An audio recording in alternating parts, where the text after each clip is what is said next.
Olá pessoal, hoje nesse vídeo eu vou mostrar para vocês como funciona a regra de pHs para os produtos cosméticos, incluindo aqui tanto na regra de pH ácidos básicos ou na regra de pH alcalino básico. Eu trouxe para vocês essa tabela aqui e vou explicar como funciona a regra para cada produto, tá bom? Tanto para quem usa produtos alcalinos e como para quem usa produtos ácidos. Vamos lá? Vamos falar um pouco desse trabalho?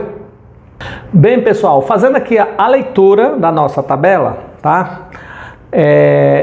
Eu separei aqui no meio, né, a regra de pH neutro, que é o número 7, está na escala das cores ainda verde, tá? Então, se você olhar bem para cima aos vermelhos, né, lá na última casa, o número 1, o vermelho, aí ele vai ficando mais claro, chegando aqui no amarelo, laranja, depois ele entra no verde mais claro e vai ficando um verde mais escuro até o 7, tá bom? E do 7 para baixo, nós temos as cores lá no finalzinho, o azul mais intenso, né? O azul mais intenso, tá? Começando aqui, depois do 7, nós temos o 8, que é o verde, que começa a ficar mais claro, ele vai clareando, e chegando lá nas cores azuis e ficando os azuis para o violeta, lá na última casa, que é o 14. Então, é para vocês entenderem como é que funciona isso. Agora eu vou falar um pouco quem está na escala ácida e quem está numa escala alcalina dos básicos, né? Alcalino básico, dos ácidos básico. E vou escolher dentro da regra que vai de 7 para o 0, né? Então nós temos uma regra que sobe e outra que desce, tá? Em números, nós sabemos que abaixo do 7 existe o 6, o 5, o 4, tá bom? Eu vou começar como um produto cabelo, né? Eu vou incluir dentro como o cabelo fosse um produto, para falar um pouco da regra de pH de um cabelo. Pessoal, os cabelos naturais, né? Ele está numa escala de pHs, né? Que vai de 4 a 5, de 5 a 4. Há muitas discussões aí que não tem como o cabelo ter um pH, né? Até concordo com isso, né? Em números, o cabelo representa a massa carbônica que faz o cabelo, né? Que compõe o cabelo de 50 a 52%, tá? Só a massa carbônica representa aí 52% de toda uma estrutura pronta, tá? Os outros 48% é separado para outras, né, composições, como nitrogênio, azoto, oxigênio e hidrogênio. Então, esses outros 48% fica separado para isso, tá? Então, há muitas discussões, uns dizem que é possível medir o pH do cabelo, outros dizem que não. Mas se a gente for pela ciência, né, e for separando aí a massa carbônica, não tem como medir pH de massa seca, né? Então, porque só é medido o pH mediante uma solução. Se for líquida, a gente consegue. E aquilo que não é líquido, como, por exemplo, batata, não é líquida, mas se você espremer, sai água. Então não dá para medir um pH de uma batata, embora ela seja composta com massa, mas tem água. Então espremendo uma batata, você consegue extrair água. Não conseguimos extrair uma solução ou água de um cabelo natural, né? Não teria como. Mas se a gente for pela ciência, tirando desses 48% que não é massa, nós temos as gorduras que estão lá nas entranhas dos cabelos, né? Se você pegar o suor de uma pessoa que transpirou, se você medir o pH, ele é alcalino, né? Por conter sal. Se você tirar o óleo de uma pessoa, né? Só a gordura que transpira por uma pessoa e medir o pH, ela está no pH do sebo, que é 3. Então, praticamente, o cabelo quando nasce, ele é injetado, né, nas suas cutículas gorduras ácidas, e isso faz com que o cabelo tenha uma proteção, né, de agressões como raio solar, químicas, calor como de chapinha, chapinhas, secadores. Então essa gordura ácida, elas têm uma proteção, né? Um cabelo gorduroso, um cabelo natural, ele aguenta até 300 graus de temperatura usando uma chapinha. Agora, vai usar uma chapinha em um cabelo que foi desnaturado. Por exemplo, se o cabelo foi alisado com guarnidina, né, que usa o pH 11, que desnatura toda essa gordura, a fibra fica muito seca. Na hora que você usar uma chapinha de 220 a 240 graus, o cabelo pipoca, fica duro, né, vai ficar parecendo um tijolo, porque falta essa proteção natural que o cabelo carrega em ácidos, né? As gorduras não aguentam mais temperatura. É tanto que se você colocar a gordura numa panela e água, quem evapora primeiro é a água, porque a água ela entra no seu estado físico de evaporação em 100 graus. As gorduras não, as gorduras elas são saturadas e ela continua lá ficando mais grossa quando você vai esquentando, né? Então, as gorduras que está presente na massa carbônica, ela age como um protetor químico ou físico. Portanto, é possível extrair pH de um cabelo, tá? Medir se você pudesse espremer igual espreme uma laranja, tá bom? Agora, vamos medir aqui, entender? É possível medir pH de uma queratina feito pela indústria? Sim, mas não é possível medir o pH de uma queratina natural do cabelo, né? A não ser que se você extraia ela em estado líquido. É possível medir o pH de uma máscara? Condicionadores sim, porque está no estado, né, contendo água. Então você tem lá um pH de uma máscara que pode variar entre 4,5 e 5. Uma queratina, por ser mais leve e o cabelo ter que absorver, ela está sempre com um pH como se fosse de shampoos, tá? Agora, nessa escala ácida, né, que está de 7 a 1, nós temos os alisamento progressivo, né? Alisamento progressivo não é um produto, mas quando alguém compra alisamento progressivo com uma cliente, chega no salão, você já entende que vai ter que usar ácidos, né? Esses ácidos, eles são usados hoje como alisante? Não, o ácido não é usado como alisante, você não passa um ácido de pH, né, 2, 3,5 no cabelo e ele alisa. Ele precisa ser saturado, diferente dos produtos alcalinos, porque se você usar um produto alisante alcalino, guarnidina, e deixar lá meia hora e passar um pente, não precisa de calor, o cabelo vai ser esticado. Mas você não consegue alisar se o processo de pH alcalino não desnaturar essa proteína ácida para o pente, com essa pressão de força do mecanismo, você esticar o cabelo. Diferente do ácido, por o cabelo estar numa escala ácida, o ácido não tem o poder de desnaturar, só de saturar. Então, quando você pega um ácido no cabelo e deixa 1 hora, 2 até 3 horas, que depende do tipo de cabelo, que tem que ficar até 3 horas, depois dessa pausa, você vem, passa no lavatório, tira o grosso e deixa o cabelo ácido, vem, faz uma escova com secador, você já está entrando no sistema de saturação. Então você vai ter que tirar toda a água do cabelo no primeiro nível, depois vir com uma chapinha para o segundo. Então no primeiro você tira a água e no segundo nível da saturação você tira o valor de oxigênio da fibra, né? Zerando toda a água do núcleo da gordura, saturando ela. Então é através de uma chapinha, no sistema de progresso, né? Porque você não passa uma chapinha no cabelo lá 2 vezes, ele alisou, porque não deu tempo de saturar. Mas é possível que no sistema alcalino, trabalhando com pH 11,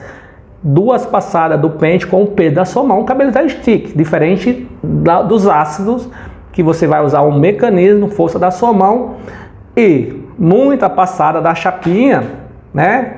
elevando o nível de saturação até o cabelo esticar e alisar, né, no sistema térmico de alta temperatura. Então você satura o cabelo para ter liso no sistema ácido. Entenderam aí como funciona o sistema de alisamento? Aqueles que conseguem alisar um cabelo definitivo usando ácido, eles usaram duas coisas, né? Mechas bem finas para na hora que ele aquecer de 10 a 20 vezes o cabelo esticar e não ter mais como refazer as pontes de ondulação, né? No sistema esticamento, por prancha mais fina, o cabelo absorve mais calor, e na repetição de mais chapinha, mais vezes, a saturação da massa carbônica, e aí você terá um cabelo 100% compactado no sistema ácido, tirando todo o valor de umidade do cabelo. Aí o cabelo pode ser molhado normalmente e ele não refaz mais as suas pontes cruzadas porque ele foi esticado, né? Esse esticamento pode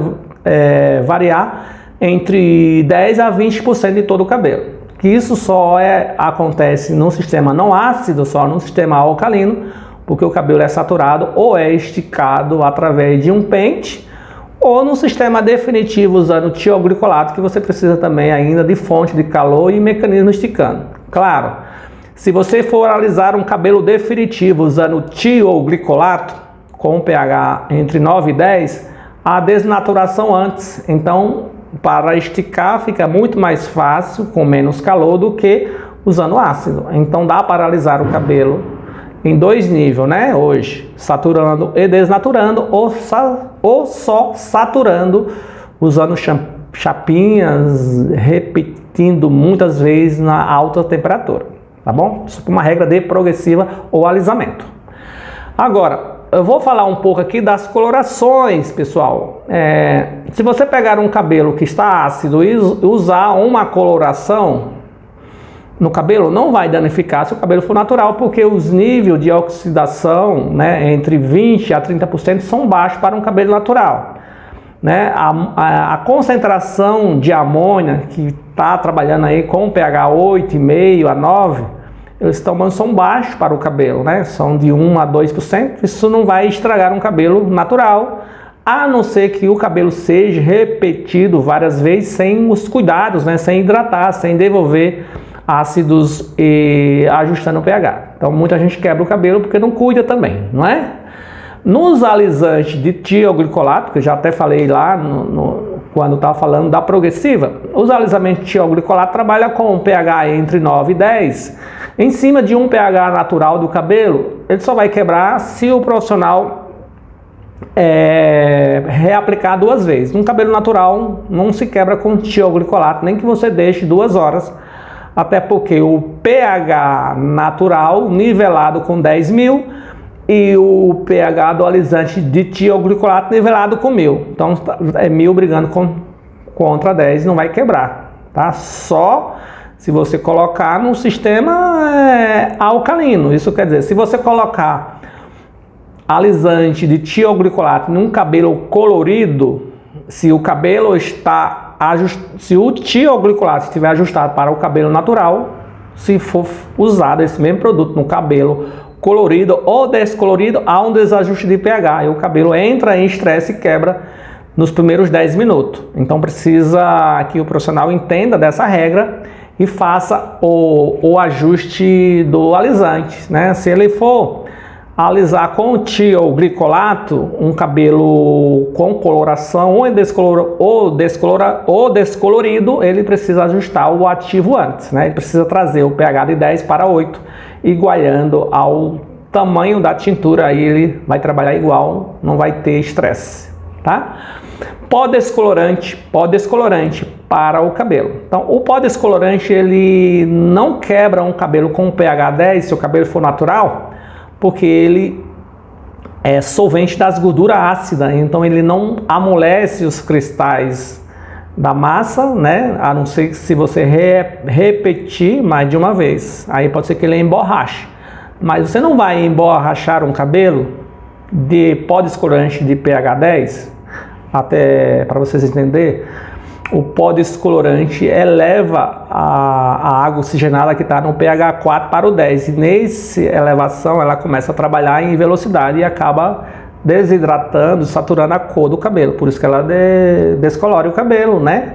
Agora, quando você faz isso repetido mais de uma vez, então, se o pó descolorante é nivelado para o cabelo natural e ele encontra o cabelo já com pH elevado, né, com o mesmo pó descolorante, pode ser que entre em estresse, o cabelo emborrache e depois ele quebre quando molhado. Então, o pó descolorante quebra em reprocesso, como progressiva afina em reprocesso, ou alisamento quebra por desajuste de pH. Alisamento à base de hidróxido, né, que é um dos piores, tanto para o couro como para o cabelo.